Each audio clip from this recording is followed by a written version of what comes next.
ये बीजेपी का चुनाव लड़ने का तरीका है।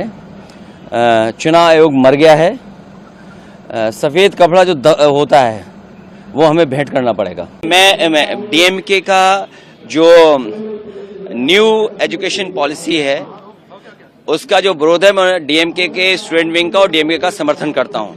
राज्य की जो ताकत है, राज्य के जो अधिकार है वो छीनने नहीं चाहिए। और इन्हीं के लोग कहते थे कि अगर उद्योगपति राजनीति में हस्तक्षेप करेंगे तो एक दिन राजनीति करने वाले और राजनीति गुलाम हो जाएगी उद्योगपतियों के। ये अपने लोगों को और बड़े बड़े उद्योगपतियों ने जो बना ली है यूनिवर्सिटीज में, उसमें कैसे हस्तक्षेप करें, उसके लिए सब न्यू एजुकेशन पॉलिसी लाए हैं। देखिए, चुनाव आयोग पे बगल में ही बिल्डिंग है चुनाव आयोग की, मैं वो लाना भूल गया। सफेद कपड़ा डाल देना चाहिए उस पर, क्योंकि चुनाव आयोग मर चुका है। मैंने सुबह से और समाजवादी पार्टी ने सुबह से लेकर के शाम तक, जब तक चुनाव खत्म हुआ है, 500 कंप्लेंट्स की हैं। 500 कंप्लेंट।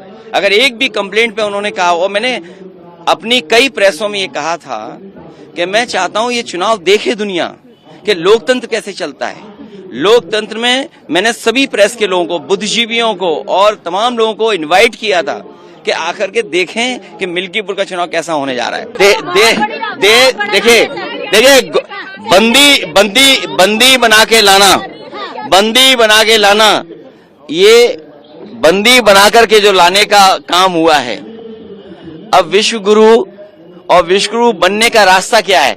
ऐसा ही होगा विश्व गुरु बनने का रास्ता कि आपके भारतीय लोगों को हथकड़ी लगा करके भेजा जाएगा भारत। सेंट्रल गवर्नमेंट के खिलाफ जो नया कानून लेकर के आ रहे हैं, न्यू एजुकेशन पॉलिसी, हम आपका साथ देना चाहते हैं। हम आपके साथ खड़े हैं। इस आंदोलन में हम आपके साथ हैं। समाजवादी पार्टी, उसके विधायक, उसके सांसद इस न्यू एजुकेशन पॉलिसी के खिलाफ जो आप यहां पर आंदोलन करने आए हैं, हम आपका समर्थन देते हैं। हम आपकी मदद के लिए खड़े हुए हैं। मैं अभी कुछ दिन पहले, 2 दिन पहले प्रधानमंत्री जी को मैं सुन रहा था। उन्होंने लोकसभा में कहा, पुराने प्रधानमंत्रियों को याद किया। आज जब मैं न्यू एजुकेशन पॉलिसी पे आपके विरोध के सामने खड़ा हूं, तो मैं उनके प्रधानमंत्री की कही हुई बात जो लोकसभा में उन्होंने कहा था, मैं उन्हें याद दिलाना चाहता हूं। उनके प्रधानमंत्री जी ने कहा था कि अगर हम उद्योगपतियों का सहारा लेंगे, उद्योगपतियों के साथ खड़े होंगे, तो एक दिन यही उद्योगपति सरकार को और राजनीति को नौकर बना देंगे। उन्होंने, प्रधानमंत्री जी अटल बिहारी वाजपेयी जी ने कहा था कि if you keep supporting industrialist, one day will come then you will become the servant of industrialist. और मुझे लगता है कि जो नई एजुकेशन पॉलिसी आई है, ये कहीं न कहीं उद्योगपतियों के सामने और उद्योगपतियों को यूनिवर्सिटी देने की साजिश चल रही है। जो बड़ी बड़ी यूनिवर्सिटियां बनी हैं, उनके वाइस चांसलर कैसे अपॉइंट हों, कैसे उनके हाथ में ताकत चली जाए, उसके लिए न्यू एजुकेशन पॉलिसी लेकर के आ रहे हैं और अपॉइंटमेंट भी हो रहे हैं। और प्रदेश की सरकारों को गुलाम बनाने के लिए काम कर रहे हैं। प्रदेश सरकारों का, they want to take over all the power of state governments.